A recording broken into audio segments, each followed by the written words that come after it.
All right. Well, let's shift over into what we're just calling our top picks for the summer. And just kind of this, because it's been nearly 2 months since we've had a video. This is just going to be us giving 2 to 3 either movies or shows that we've seen or are currently watching that we would recommend.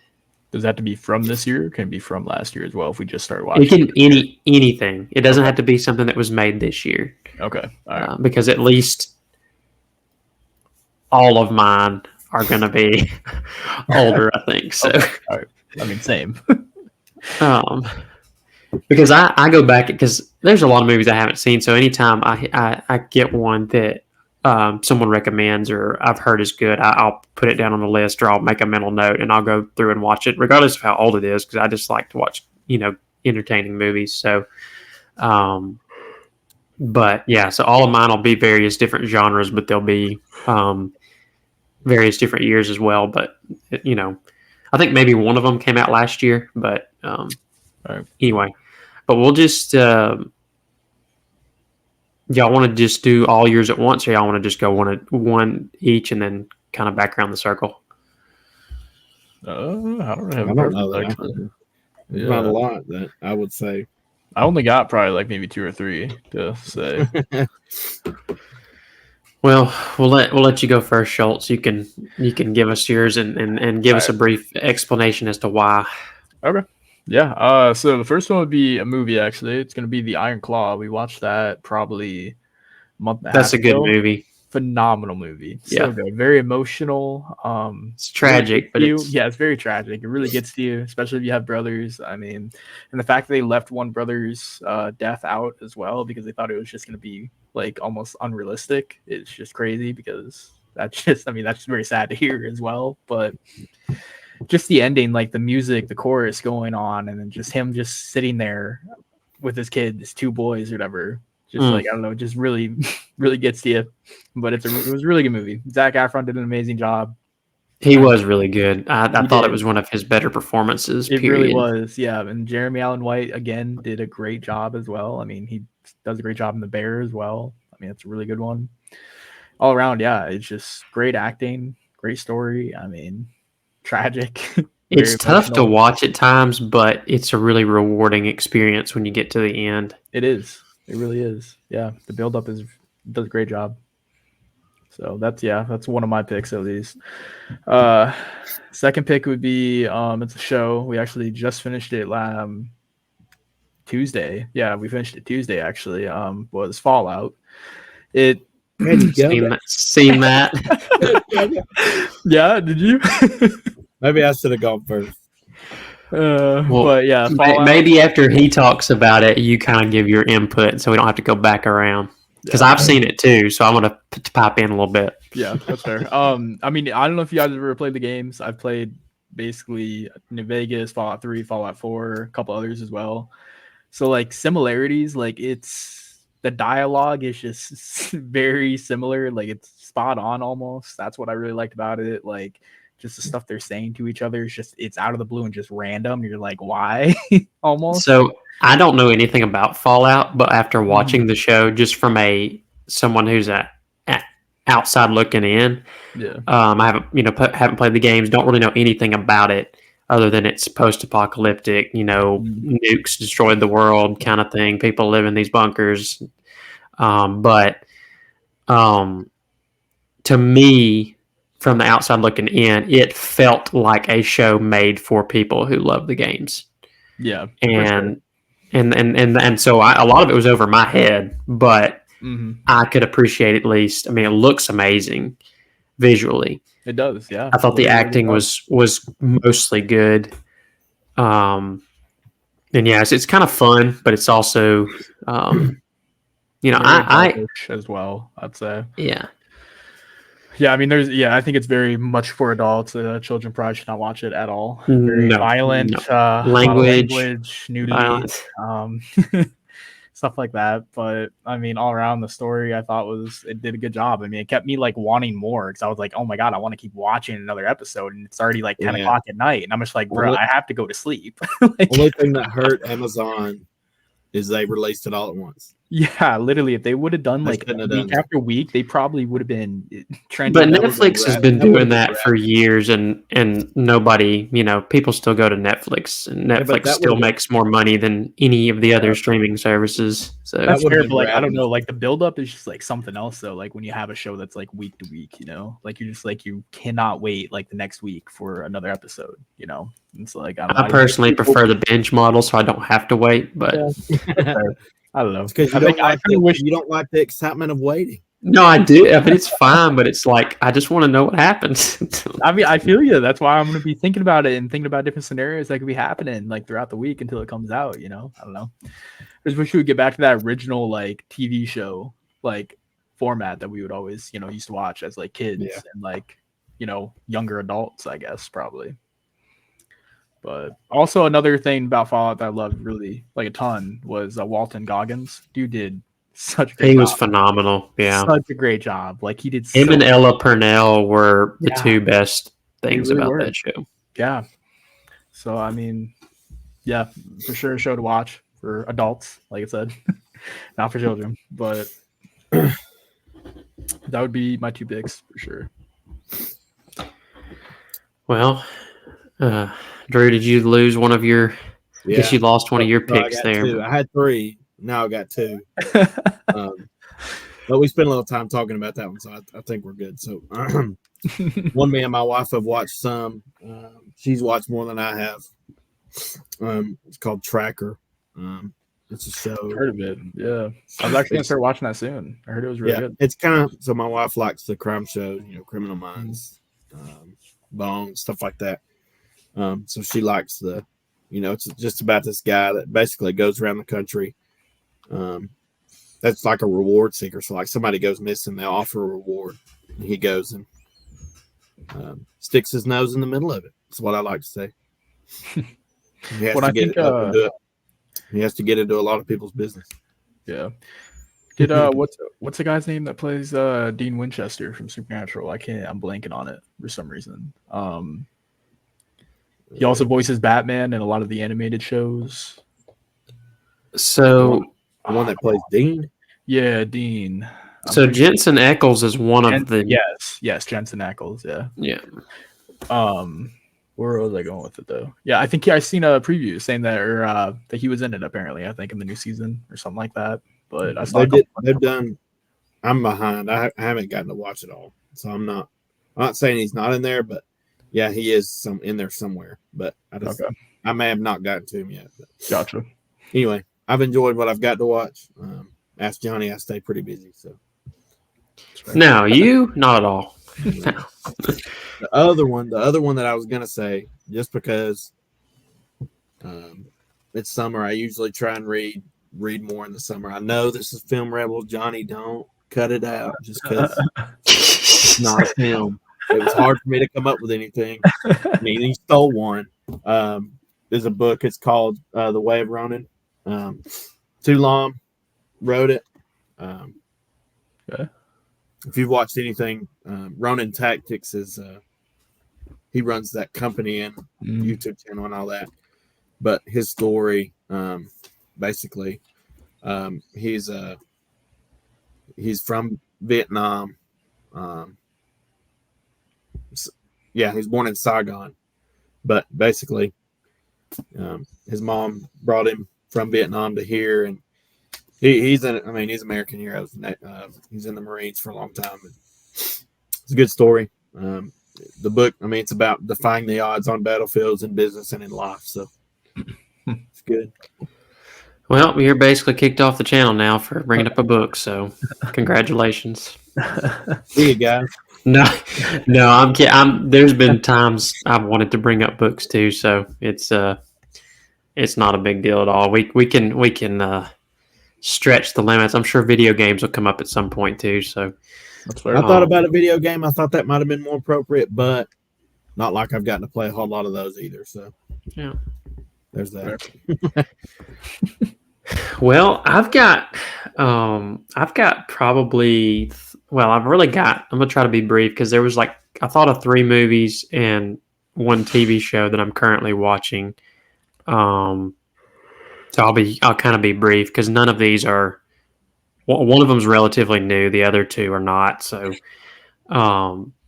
the first one I'm going to bring up is an old. I think it came out in '99, but this is a pretty well known movie. It won. I think it won some Academy Awards. But it's Good Will Hunting. I think I brought this up to y'all. Yeah. It's been on the list for a long time, and I just have never gotten around to watching it. And I finally did a few weeks back, and it is fantastic. Oh yeah. One of the better movies I have seen in a long time. Not to say I haven't seen anything good, but it's just one of those that you can understand why it won the awards that it won. Mm-hmm. Yeah, and who's becoming one of my favorite directors is Ben Affleck.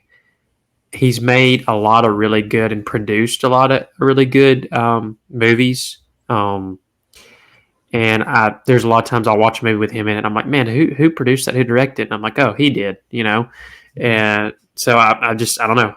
A lot of the stuff I've seen of his, I've really enjoyed. Some that come to mind. I think he produced and directed Air, which was the Nike one about Nike getting the Michael Jordan deal, the shoe deal, and everything. I think he did The Town, maybe. I believe you're right. Yeah. And then there was one other one that I saw of his. Was it? I can't remember which one, but I don't know. It's something about it, just his style of directing. It's always really well written, great dialogue, great characters. But yeah, I really enjoyed it. Matt Damon and Robin Williams are fantastic. Stellan Skarsgård as well. Ben Affleck's, plays him and his brother too, both of them. So that one will hit you all in the emotions too. So, but highly recommend. It's I think it's based on a true story. Maybe loosely, or maybe that's all. Maybe I'm thinking of something totally different. I honestly don't know. I can't remember if it's based off a true story or not. Either way, it's fantastic. The second one, this one was one that a coworker had recommended to me a few times, and similar to Good Will Hunting, I just hadn't got around to watching it yet. But this one was 2014, I believe, was when it came out, and it is Whiplash, which was J.K. Simmons. What's that guy's name? I know who you're talking about. Miles Teller. Yeah, Miles Teller. Sorry, my mind completely blanked. Same. But essentially, it's about an aspiring drummer played by Miles Teller. He's trying to get into this prestigious music academy. And there's this one instructor that, if you want to go anywhere and be anybody, he's the teacher that you want to be under, but he's also like ridiculously ruthless and abusive. And so it's about, and he's played by J.K. Simmons. And so you sort of have this dynamic of it's sort of a cautionary tale. And then it's also kind of in the end, almost the things that you have to sacrifice to be remembered, essentially, or be the greatest you can be, or be someone that goes down, I guess, in history as the greatest at whatever they do. So it's got a lot of language. So just be prepared for that. Same with Good Will Hunting. It's got quite a few F words in it. So we try to at least steer our audience to make you aware of the content of what we recommend, because some of it's can be a little bit rougher than others, but both movies are a little heavy on the F words maybe, but yeah, it's different. But it's also, the ending is just kind of like, kind of takes you a direction you weren't expecting. So, and that kind of leads me to my third movie. This one was the one that came out last year. And I think it was an indie film. I could be wrong about that. But it's called American Fiction. It is, dadgummit. Help me out here. The guy who played Commissioner Gordon in the new Batman movie. Yeah, I my can't mind remember is his name. I know who you're my talking about. mind is blanking, and I know this because he's a pretty well-known actor. It's gonna hit me here in a minute. Adam something. No, I'm gonna look it up. My brain is not working well. I usually do a good job of remembering actors. Jeffrey Wright, that's who it is. Oh, Jeffrey Wright. Gotcha. Yeah. So this one's just a word to anyone going into it. Also got a good bit of F words in it. But it's a slower paced movie. It's very much very focused on these specific sort of themes that it's trying to address but essentially it's about a guy he's a writer. He's not really written anything noteworthy in a while, but he notices all these books are being published that are just kind of crap, and they're getting published because they pander to the right crowds, basically. And so he is like really fed up with it. So essentially what he does is he decides to write a book of similar nature, almost as a joke, under an alias, to sort of poke fun at it. And then the book ends up like selling millions of copies, and they get a movie deal, and it goes through this whole. So it's kind of like almost like a comedy, but not a comedy. And then this whole time he's sort of dealing with the family dysfunction that he has in the background. But then you get to the end of the movie, and it's like it makes you question. The end of the movie makes you question everything you just watched, and so it has a very interesting conclusion. But it's just, I don't know, it's very well made, very well acted. Jeffrey Wright's great. Sterling Brown's in it as well. He does a good job. The other actors' names escape me, but it's well written. It's different, but it's worth a watch. I highly recommend. And then I'm going to end, I guess I'll wrap up this segment with the TV show I've been watching. And this one, Drew was talking about the sort of crime style shows his wife likes to watch. I've never been on board with the NCISs, the Criminal Minds, because I feel like they're just all repetitive. They're all kind of the same show, sort of packaged differently.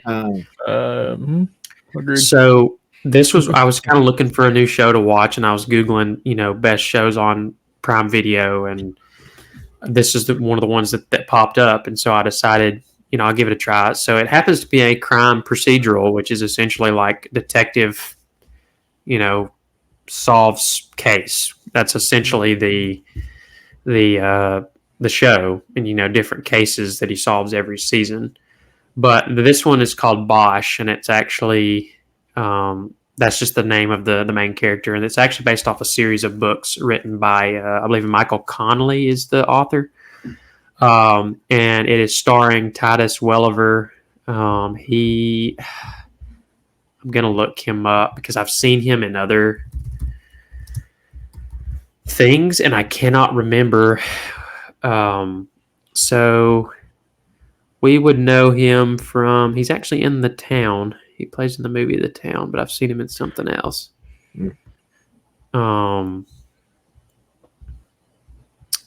Because I feel like there's something more recognizable. He's in one of the Transformers movies. Oh, here we go. He's literally in The Town. He's the cop in The Town. Yeah. He's also in Argo. He's also, according to this, in The Mandalorian. I'm trying to figure out which part he played because I cannot remember. He played an Imperial captain. I don't remember. It must have been a side character, but anyway. So he's essentially like an older cop. He's probably in his 50s. He's kind of basically he's the best at what he does, but he sort of walks the line between the following the rules and not following the rules, and it gets him into trouble a lot. So. But they keep him around because he's he's good at what he does, and he solves. I mean, I think they say in the show he's put away he solved 30 something cases in his career. So it's and it's a homicide detective, so it's all solving these murders and different things. But I don't know. It's interesting because the way they make it more compelling is they sort of weave a few different storylines together through one season. For instance, the first season he's investigating the murder or he's investigating this most likely murder of this 12-year-old boy. They find his bones in the woods, and that they're 20-year-old remains, and so he's just trying to solve this case that's been 20 years in the past, and nobody really knows who the kid is. And so it starts out with him trying to figure out who it is, and then try to string together what happens, all while there's this serial killer that's on the loose that's killing people. And so that's kind of interweaved in the storyline, and he gets caught up in that. And then there's kind of some family drama and things like that. So they do a good job of weaving. Every season they weave different stories together. Really good acting, really well written. It just feels realistic, I guess. And so I guess it's sort of like a different sort of tone from your network shows, your NCISs. It's definitely a more bloody and more F words. And there was a little bit of nudity in the first couple seasons, but it's not constant. It's only in a few episodes, and it's brief. So that was kind of a positive, I think. And but I would highly recommend. And I think even if you're not a big fan of those type of shows, I think it's worth a try. I'm already on season 4 of 7, and I started it last week. If that tells you anything. How many episodes are per season? 10 episodes. You said it's on Amazon, right? It's on Prime Video. Yeah, it's called Bosch. I might have to give it a watch then. It sounds interesting. It is. It's really good.